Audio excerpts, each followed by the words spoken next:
Hey everybody, it's Mandy from Travel Forge. As I mentioned yesterday, we went to Lancaster. We had to give Bud off to his dad. We came back last night. Zad is heading to the thrift store to drop off the things I've been decluttering, clothes, household stuff, whatever. And we also have our milk jugs in here. I posted a video a couple weeks ago about we get our milk from the Amish out of the tank. It's raw A2 Jersey milk. So usually twice a month we go and get those jugs filled. It's the one allowance we made during the Pantry challenge was to continue to get milk. All right, so Zad's probably gonna be gone for a couple hours. So I had a muffin and we still have some of those sourdough banana muffins left, which is fine. That'll time me for a while with some coffee. The kids asked for hot dogs. So we have venison hot dogs. My sister-in-law and brother, her husband, gave us 2 deer. So we got some venison hot dogs made. So I'm just heating those up for them in the air fryer. That'll probably be what they eat for breakfast. Thawing some bacon in the sink in an old ice cream bucket. And then of course the kids requested some apple cider. So I have 2 videos about making apple cider. We did it 2 ways this year, both raw and then froze it, because then, you know, you get to keep all the great benefits of raw, whereas if you can it basically becomes apple juice and you kind of lose, you know, it's just not the same.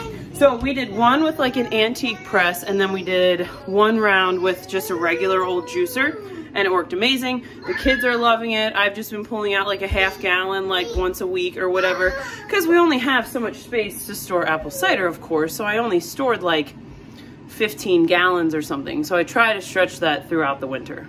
All right, so we have plenty of bread and muffins and things right now, and it's only gonna be me and Zad and the 2 littles this weekend because Bud's with his dad and Zuzu. And Matt is still not home. He won't be home until March. So I don't really need to bake anything this weekend, so I decided to just put my starter in the fridge, which is fine. I really wanna focus on trying to get the garage cleaned out this weekend, so I wasn't planning on getting into any big baking projects anyway. But over here, this is very exciting. I started this the end of December, and I have successfully created a mother in my vinegar. So we used to make kombucha. We made scobies and that all the time. Obviously had like a SCOBY hotel and the whole thing, but I've never successfully made a mother in apple scrap vinegar. So I am like super excited about this. We still have some winter storage apples, so I'm gonna start like bringing those to the kitchen so that the kids will start eating them more. They've been eating a few a week, but if they're in the kitchen, we're more likely to eat them. They are starting to get like a teeny bit soft, which is fine because then they can eat those up. I can use the scraps to start another round of vinegar, take the mother out of this one and like jumpstart another batch. So this is very exciting. I mentioned the other day, something else that I'm working on is whipped tallow balm. So I've made and sold tallow balm, not whipped, for maybe a year or so. But I keep getting requests for whipped, and I think whipped is awesome. So I started this the other day, but then we had to get packed up to go to Lancaster. So I pulled that out of the other fridge, just kind of gonna let it come to room temp. Gonna try whipping that up, see what we think. I kind of want to test some, let some kind of sit at like room temp in their jars. Do they keep their whip, you know, that kind of thing. So that's something else I'm testing that doesn't really need to be babysat necessarily, because like I said, I really want to focus on this garage project. I sort of unintentionally am doing the pantry challenge and the declutter challenge at the same time, which is fine. We needed to do that. Zad took a huge load of stuff to an undisclosed location for donations today. If you've been following along on Facebook, you know that I unintentionally started a dumpster fire about where I was donating clothes. So you can go to Chapel Forge on Facebook and read all about that if you have a spare hour to waste. Anyway, I really want to get through the garage. Zad is going to be working on the short-term pantry today, so I'm making a separate video about that to show you how we're revamping our short-term pantry. I'll show you what it looks like now. So right now, it's kind of a hot mess. This light flickers. These shelves are like they just aren't convenient at all. Everything like tilts and falls and whatever, so we're going to be working on revamping that. These crates are okay. I mean, the kids can grab their snacks and it's okay. But I have all these mason jars, half-gallon mason jars, stashed in this silly Lazy Susan that nobody can ever find what they need. So Zad's gonna make a new system for me so that we can easily find our mason jars and freeze-dried powders and seasonings and all that kind of stuff. So we're working on that today. Once the short-term pantry project is done, so until he gets his shop set up outside, he has a big shop outside, but it's just a mess right now because it's kind of just the dumping grounds for everything else. He has this table in here, and he's gonna use that as his KitchenAid mixer repair station. So he's gonna kind of revamp that table to make it work a little bit better. In reality, his shop is probably not gonna be put together for at least a few months because we have other outside projects that we really wanna get focused on. He's got a corner to blacksmith in, which is sufficient for now. So once the KitchenAid table is done, the short-term pantry is done, and the garage is clean, all the indoor spaces with the exception of the shop and the top of the garage are all cleaned up. Purged, organized, all that kind of thing, which was a big goal for me this winter. Matt's gonna be back with us in March. If you're new here, Matt lives with us. He started out as Zad's blacksmith apprentice, and then he came to live with us when we moved here, which has been awesome. He's off working for January and February because it's our slowest time of year typically. So when he gets back, we have big plans to get the garden up, hopefully expand the orchard, maybe add the dairy cow and the hogs. I mean, it sort of just depends like what money allows to get those things in. At minimum, getting the garden in. So we have a lot of outdoor projects that are on the horizon, and I really just wanted to get all these indoor projects done this winter while it was cold and miserable outside. All right, so Zad's home with milk, not without trouble with the excursion, but that's another topic for another day. All right, so I only have 1/2 gallon left. I wanted to make sure I got this a little bit organized before he came in. So I have like a couple ginger sodas, some discard, the yogurt. We'll put all the fresh milk up here. We'll put a couple here if there's overflow, which there should be because I think he has 12 gallons. All right, so like I said, we got 24 half gallons. We'll have 12 gallons of milk. The last time we got milk, they were a little low and we only got 9. So we did have to go back after like a week and a half or so. So I'm hoping that this will last us. So the milk conversation is an interesting conversation. So obviously we've been, if you've been following along, talking about getting a dairy cow, talking about the cost of a dairy cow. So Zad just spent 60 bucks to get 12 gallons of milk, which is $5 a gallon. It's raw A2 Jersey milk. I've talked about this before. I know that that's pretty inexpensive because I've talked to people in other states and they either 1, don't have access, or 2, it's crazy expensive. So we are really trying to push this up the ladder of projects because we could save a serious amount of money if we were producing the milk here on our homestead. Not only would we be able to obviously have milk, but we could use it for yogurt and cheese and all these other things. So that is a project that we really want to push up. So anyway, we have these. We'll use these until they fall apart and then we'll probably upgrade to something else.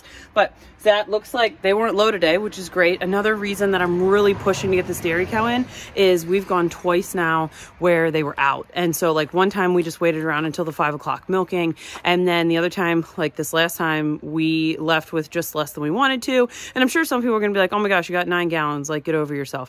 But my point is, if we had this cow in our backyard, I wouldn't have to get over myself because I'd have more milk than I would know what to do with. All right, so we got all of our milk in here. I did some rearranging, ginger soda, yogurt, refilled that, filled my little basket to take to the kitchen so that we remember to eat the apples. I don't think we're gonna have to turn any of these into applesauce or pie filling or whatever. I think we're gonna be able to eat these fresh before they get too soft, except for this one. When I started talking about the pantry challenge, a lot of people were concerned about not being able to buy fresh fruits and vegetables. I guess I just don't worry about that because we put up enough in frozen, freeze-dried, some dehydrated, and in canned that, I don't know. I guess I just wasn't that concerned about it. We typically try to eat in season anyway. So like I would never, well, I would say almost never, go buy like a bag of apples from the grocery store in the middle of February. I would probably not go buy peaches in January. You know what I mean? Like we just eat seasonally and we can seasonally so that we have that stuff when it's at its freshest. However, before the pantry challenge started, we did get some citrus. So we got some lemons and some clementines to have those on hand. The kids really enjoy clementines. And like I said, we stocked up on storage apples back in the fall when they were super fresh from the orchard and specifically talked to the grower about what their best options were for a winter storage apple. And they have worked out really well. I've only pulled out a couple that were like totally beyond. But for the most part, these are still like nice and solid, no bad spots. They're doing really, really well. And this is our second tiny fridge because we haven't replaced our big fridge that died yet. So it makes a nice shelf for my fresh produce. All right, so it's 2:30 and we're kind of just now having breakfast, brunch, whatever. Of course, I've been snacking on bacon because I made some bacon this morning. But Zad made with the, so this is the yeast bread, Ruth Ann Zimmerman's recipe that I use. I made this 3 days ago now. It's still super soft. It cuts amazing. So if you're looking for a great yeast bread recipe, I'll link it in the description. So Zad just took one of our favorite sandwiches is peanut butter and bacon. So he just put some peanut butter on, toasted it, put some bacon on. All right, so we've made sauerkraut in the past. I can link that video. We actually made it with our meat slicer. And if you're doing a lot of sauerkraut, that is totally the easiest way to do it. My dad made me a crock of sauerkraut this year because, I don't know, I just didn't get to it, and he was very gracious and made me one. So it's been sitting in the short-term pantry, and basically what you do is you just kind of taste it like every week or whatever until it's as sour as you want it. I would say it's not quite as sour as I would want it yet, so I'm gonna move it to the long-term pantry, which is like running at 50 on these really cold days. It's been in the high 30s, so that'll be enough to like keep it fermenting, but not like super ferment. And oh my gosh, if you've never made homemade sauerkraut. All right, so Zad's still working on the pantry project. I had chili left over from the other night, the white chicken chili. So I have a small pot of that going for Zad and I. Jamie wanted a venison hot dog again. So he has those going in the air fryer, and that's what we're gonna do for dinner. Just super simple because Zad's got the dining room table tied up, working on this pantry project, so this will just be easier. I also still have, okay, so don't come at me. I hate plastic, but I needed some solution to store these things. My mom had some Tupperware in the basement that she wasn't using.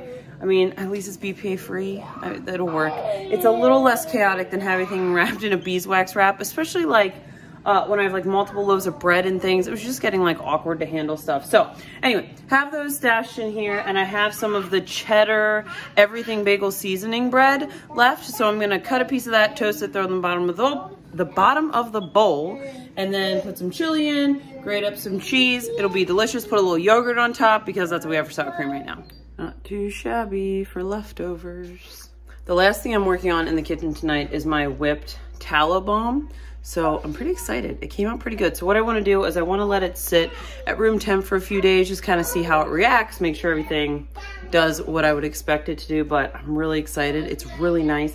I've been putting this on my hands like every night before bed because, you know, it's winter. We have a coal stove and it's just dry, and this stuff has been amazing. So I will let you know how this little experiment goes, and we'll see you guys tomorrow.